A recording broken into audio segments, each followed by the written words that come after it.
Hi everyone, welcome to the Shepherd's Podcast. In today's episode, we are going towards the genre of human psychology. The topic I'm going to be speaking about is narcissism. We are going to shed light on what is narcissism, who are narcissists, how many types of narcissists are there, and what is narcissistic personality disorder. We are going to divide this topic into two-part episodes. The first part, that is this episode, will lay out the information available in clinical terms. It will be a professional's perspective on this topic. However, many a times the professionals are lacking in the real life understanding of this concept, not having encountered the situation in their own lives and it being such a complex human psychology concept. It requires real life experience to put all the information together to fully understand what is going on with narcissists and people around them. Therefore, in the second episode, we will also touch upon all the issues that relate to narcissism from childhood trauma to codependency. The second episode will be a more professional experience. You will be able to understand the concepts with much clarity. Real examples will be used to explain various concepts, and I am very sure you will find it very fascinating. Many of you will be able to relate to a lot of parts of the episodes, and it will help you to understand the dynamics of many of your personal and professional relationships, allowing you to handle difficult circumstances of life with grace, thus ensuring good mental health. Let's begin. Narcissism, narcissists, and narcissistic personality disorder. Narcissism is characterized by a grandiose sense of self importance, a lack of empathy for others, a need for excessive admiration, and the belief that one is unique and deserving of special treatment. If you encounter someone who consistently exhibits these behaviors, you may be dealing with a highly narcissistic individual. Narcissism is properly viewed on a spectrum. The trait is normally distributed in the population, with most people scoring near the middle and a few at either extreme. The Narcissistic Personality Inventory (NPI), developed by Robert Raskin and Calvin S. Hall in 1979, is the most commonly used measure of the trait. Scores range from 0 to 40, with the average tending to fall in the low to mid-teens. Healthy individuals who score somewhat higher may be perceived as exceedingly charming, especially on the first encounter, but eventually come across as vain, that is, someone having no real substance or value, though from afar they seem to have a fundamentally healthy personality. The NPI is not intended for use in diagnosing narcissistic personality disorder. Rather, it is often said to measure normal or subclinical borderline narcissism, that is, in people who score very high on NPI do not necessarily meet all criteria for diagnosis with NPD. A fundamental difference between possessing narcissistic traits versus meeting a full NPD diagnosis is that the person with NPD may not accept responsibility for their behaviors. Someone with narcissistic traits, on the other hand, may be able to recognize and take ownership when hurting people they care about. Other settings showcasing difference between person with narcissistic traits and NPD are stability in relationships. People with narcissistic personalities may use manipulation tactics and games to get others to do what they want. There's typically an exploitative component of the relationship which can occur in any relational dynamic, romantic, familial, workplace. When someone is no longer considered useful or perhaps a threat, a person with NPD may be quick to discard them. On the other hand, a person who has narcissistic traits may be resistant to admitting faults or receiving constructive criticism, but does have the capacity to do so, albeit limited in some cases. Another setting is context and duration. An additional difference between NPD and narcissistic traits is that for NPD to be present, symptoms must manifest across all areas of a person's life, remain stable over time. Narcissistic traits, though, may only appear in certain contexts or at times. Hence, as per above explanation, it is clear that a person who has narcissistic traits and a person who has narcissistic personality disorder are not the same. Narcissistic personality disorder is a formal mental health diagnosis and not just a type of personality or personal choice. Understanding this difference is key to managing the formal symptoms of narcissism and supporting someone who has received this diagnosis. Any mental health condition, including personality disorder, affects how someone feels, thinks, and behaves. In turn, this can deeply affect day to day living and how people function in their relationships, at work, and in general. Researchers have found that specifically someone with NPD may have lower ability than others to acknowledge and understand how and why they think and behave the way they do. Like similarly, they may have difficult time understanding to what other people feel or do. The 10 personality disorders are classified into three clusters based on the most representative emotional responses and behaviors. NPD is part of cluster B personality disorders. Cluster B personality disorders usually show difficulty in controlling their emotions and have a tendency to act unpredictably. The most typical symptoms of narcissistic personality disorders are the following: an inflated sense of self importance, a constant need for attention and praise, a lack of empathy towards others. A person with NPD views himself or herself as superior to everyone else and often fantasizes about unlimited beauty, power, money, and success. To earn these, the person with NPD may feel it's necessary to get other people out of the way by any means, without acknowledging their needs or feelings. NPD persons are extremely sensitive to criticism and failure. They also experience intense variations in their mood. In professional terms, these symptoms of NPD may be described as follows: grandiosity and self importance. Exaggeration is often the basis for grandiosity. This means that people with NPD tend to have an inflated sense of self importance.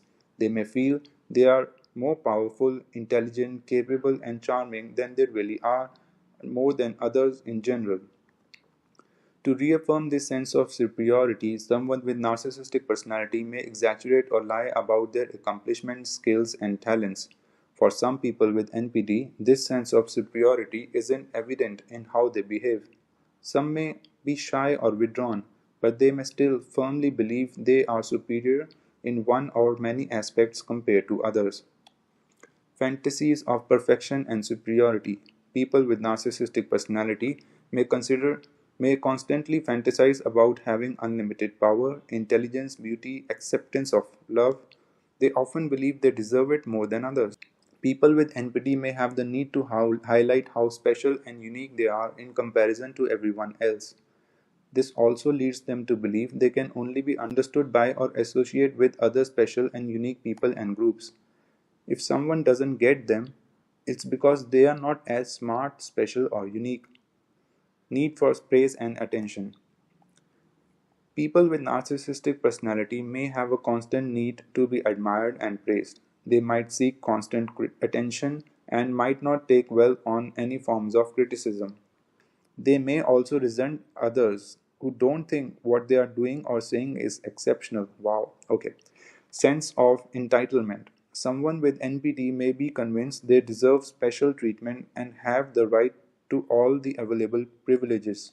Similarly, people with NPD might feel everyone should comply with their expectations and demands, a tendency to exploit others. Manipulation and exploitation tactics are very common in many people with narcissistic personalities. This means they may take advantage of others to achieve their own goals because there's a need for personal gain above everything else.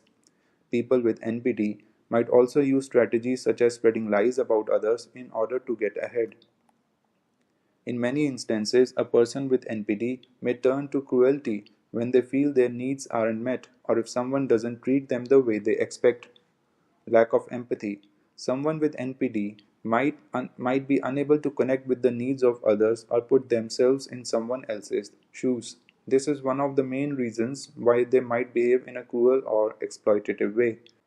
This lack of empathy might also show as selfishness, disregard, and lack of compassion for what others are experiencing or feeling. Jealousy, envy, and distrust. People with this personality disorder usually believe others are competing with them and are envious of who they are. In the same way, they may often compete with others or feel envious of their accomplishments. Arrogance and scorn. Some people with narcissistic personality disorder may disregard others as worthless, ridiculous, or despicable. This belief may lead them to display an attribute of arrogance and scorn. Now, overt narcissism versus covert narcissism. It's now accepted that there are different levels and types of narcissism. Mainly, experts focus on two different subtypes of NPD. Overt narcissism, this subtype of narcissism, also called as grandiose narcissism, is the most recognized. It is mainly characterized by attitudes and behaviors that are arrogant, pretentious, dominant, exhibitionist, aggressive, self assured. Covert narcissism. This other subtype of narcissism refers to people whose attitudes and behaviors are more typically anxious, overly sensitive, particularly in regard to criticism, insecure, defensive, depressive, and withdrawn. If this type of narcissism is less obvious, someone with covert narcissism will still exhibit self absorbed behaviors.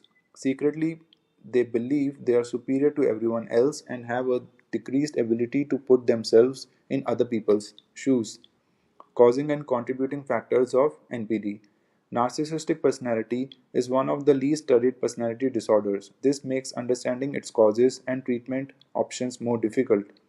There's little agreement within the medical community regarding what really causes someone to develop NPD.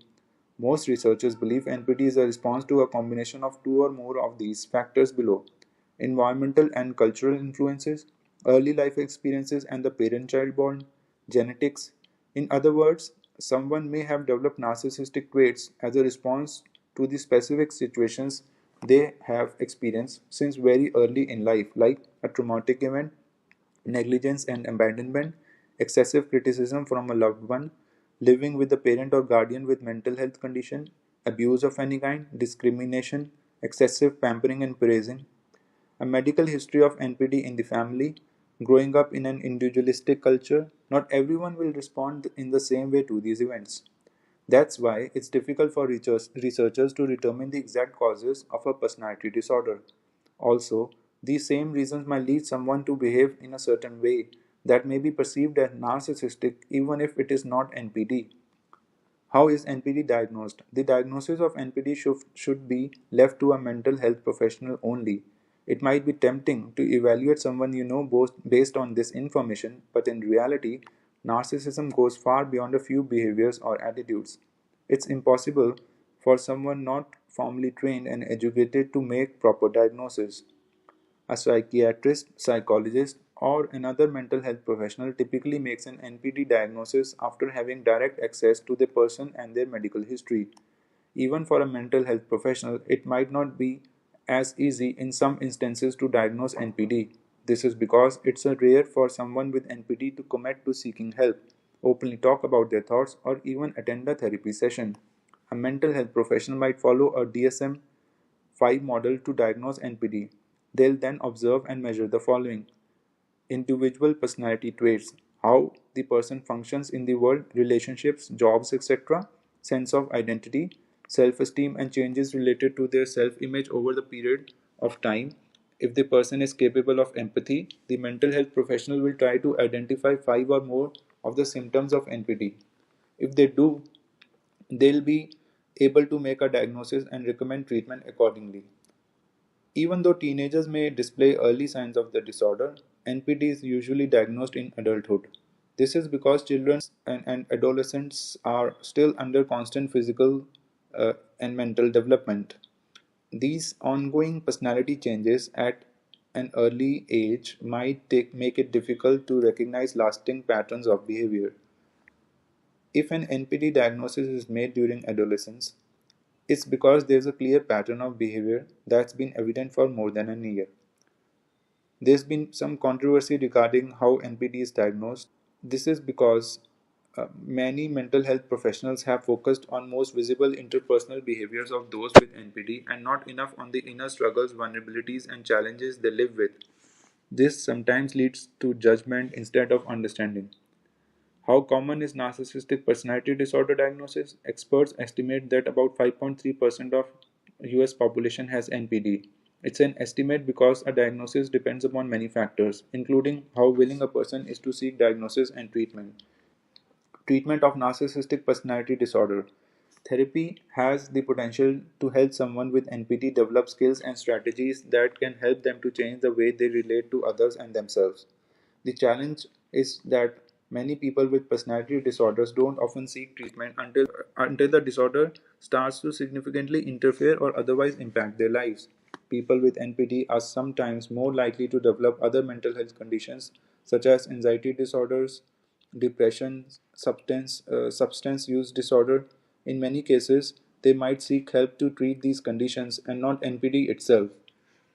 Sometimes a person with NPD may seek treatment for reasons other than believing they have an issue. For example, when they feel conflicted because their relationships or the way of living isn't up to their own high standards, or when they feel they are losing someone's admiration or interest. So when someone with NPD comes to therapy for these reasons, they are not aware their difficulties might come from their own personality traits. They might blame others for their issues and may see therapy as a place to vent and not wanting to accept any responsibility. Sometimes a person with NPD stays in therapy, they may show slow progress and be reluctant to change because of the disorder's core personality traits. Since they might not accept responsibility, they may find no valid reason to change. In any case, the long term psychotherapy seems to be the most effective treatment for NPD. When a person commits to long term treatment, a therapist may be able to help them regulate and understand their own emotions, identify behaviors and attitudes that may lead to conflict with other people, develop ability to prevent and change these behaviors, manage reactions to criticism and feedback, develop skills to build more intimate and stable relationships, develop adaptive coping mechanisms, explore, tolerate, and understand other people's perspectives. These goals are specific to every case and vary according to person's need and the therapist's approach. Many psychotherapy approaches have been used to treat NPD. The most common ones include psychoanalytic psychotherapy, cognitive behavioral therapy, schema focused psychotherapy, metacognitive interpersonal psychotherapy, dialectical behavioral therapy, and seeking help. Let's recap. Narcissistic personality disorder is a formal mental health diagnosis. It's not a personal choice of behaviors. It requires a proper diagnosis by a mental health professional. Although there are different subtypes of NPD, the most common symptoms are strong sense of entitlement, superiority, need for attention, and lack of empathy. These symptoms can have a direct impact on how the person relates to others and themselves. People can manage NPD symptoms when they are committed to staying in therapy long term. Treatment can help regulate emotions and change hurtful behaviors to healthy ones. So, guys, this ends our today's episode. I hope you enjoyed listening to it as much as I enjoyed making it for you all. If you did indeed like the podcast, then if you wish, you may share it with your friends or family whom you feel might enjoy listening to it. Thank you.